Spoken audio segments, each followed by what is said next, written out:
जय बाबा स्वामी। परम पूज्य गुरुदेव को कोटि कोटि वंदन। पूजनीय गुरु माँ को कोटि कोटि वंदन। मेरा नाम रजनीकांत महेश चंद्र उपाध्याय है। मैं भरूच सेंटर से हूँ और अभी मैं साउथ गुजरात के जोनल आचार्य के रूप में गुरु कार्य आनंदित होकर कर रहा हूँ। समर्पण ध्यान जब से मेरे जीवन में आया तब से मेरे जीवन की एक दिशा ही बदल गई। समर्पण ध्यान में 2007 से मैं जुड़ा। उससे पहले मैं 24 साल से एक आध्यात्मिक संस्था से जुड़ा हुआ था। वहां मैं ध्यान करने की खूब कोशिश करता था। सुबह सुबह 4 बजे उठकर शिव जी के मंदिर पर जाकर भी ध्यान करने का प्रयत्न करता था, लेकिन ध्यान नहीं हो पाता था। गुरुदेव बताते हैं, बीज ही नहीं होता है तो वृक्ष कैसे निर्माण होगा। वैसे ही मेरे जीवन में कुछ था, लेकिन 16 अगस्त से 23 अगस्त 2007 में हुई समर्पण ध्यान की शिविर मेरे जीवन में एक नया आयाम, नया उत्साह और नया एक सवेरा लेकर आया।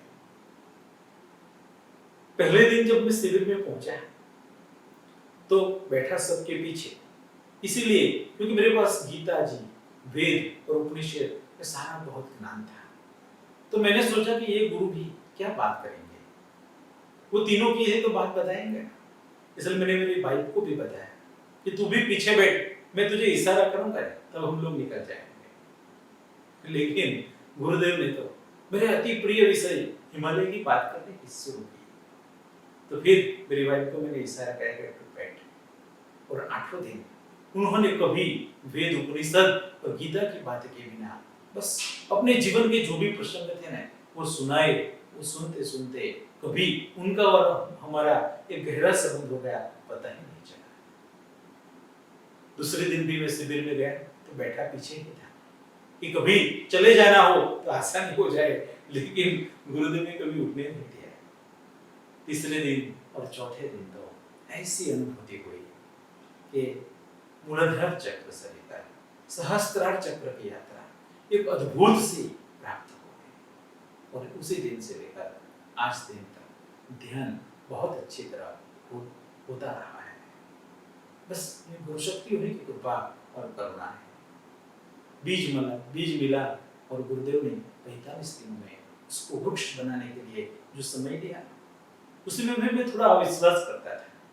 सभी लोग स्कार्फ बांधते थे, लेकिन मैं सोचता था अगर स्कार्फ बांधने से ध्यान होता है तो वो सही ध्यान नहीं है।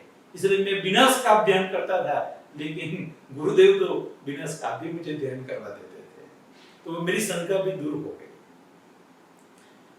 अंकलेश्वर से शीलाबेन और कुमार भाई ये शिविर लेकर भरूच पहुंचे थे। तो एक दिन मैंने बहन जी को बताया कि मेरे एक हाथ में वाइब्रेशंस आते हैं, दूसरे हाथ में नहीं आते हैं। तो उन्होंने बताया कि सूक्ष्म शरीर से आप प्रार्थना करो। मैंने सोचा कि ये फोटो से प्रार्थना करने से क्या कोई ऐसा हो सकता है, इसलिए मैंने वो नहीं किया। उन्होंने बताया फिर भी। लेकिन दूसरे दिन जब मैं ध्यान करने के लिए गया तो मेरे अंदर से आवाज आई कि प्रार्थना करने में क्या जाता है। तो फिर मैंने वो प्रार्थना कर दी कि मेरे दूसरे हाथ में भी मुझे वाइब्रेशन मिल जाए। और इतनी कृपा हुई कि उस दिन से आज दिन तक अभी भी ये वाइब्रेशंस ये दोनों हाथों में महसूस होते हैं। तो ऐसे गुरुदेव हम सभी के जीवन में आए, जिन्होंने सबको विविध अनुभूतियां दी है। मेरी वाइफ की एक बहुत बड़ी अनुभूति है। मेरी वाइफ धर्मपत्नी वंदनाबेन उपाध्याय, उनको अल्सरेटिव कोलाइटिस था। सभी डॉक्टर ने मना कर दिया था कि वो मिट नहीं सकता है। फिर हमने जब ये शिविर ज्वाइन किया, 45 दिन का अनुष्ठान किया, उसके बाद जब टेस्ट करवाया तब डॉक्टर ने भी माना कि अभी शरीर में कुछ नहीं है।